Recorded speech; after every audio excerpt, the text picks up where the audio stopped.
Hello everyone, so আপনারা সবাইকে স্বাগতম আমার একটা ভিডিওতে। সো আজকে আমি ফুটবল স্টোরি সিরিজ যেটা পার্ট 6 সেটা নিয়ে ভিডিও করবো আর কি। এবং আজকে যে দলটাকে নিয়ে কথা বলবো তারা হচ্ছে স্প্যানিশ ফুটবলে মানে one of the biggest giants আর কি, আফটার রিয়াল মাদ্রিদ। দলটার হচ্ছে এফসি বার্সেলোনা। দেখেন, আপনি যদি বার্সেলোনার হিস্ট্রিটা দেখেন বা the team they had over the years, মানে দে ওয়ার জাস্ট আউটস্ট্যান্ডিং। হ্যাঁ, বাচ্চার বর্তমানে যেটা বড় সমস্যা বা যেটা নিয়ে আসলে তারা স্ট্রাগল করছে রিসেন্ট টাইমসে বা রিসেন্ট গত কয়েক বছর, এটা হচ্ছে তার ফাইন্যান্সিয়াল ইস্যু।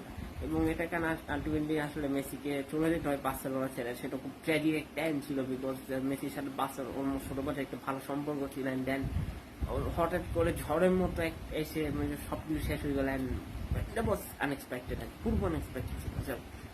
সো বার্সেলোনার এখনের যে টিমটা, দে আর আ ভেরি স্ট্রং টিম। হ্যাঁ, এবং যে কোনো টিমে তারা কম্পিটিশন দিতে পারে।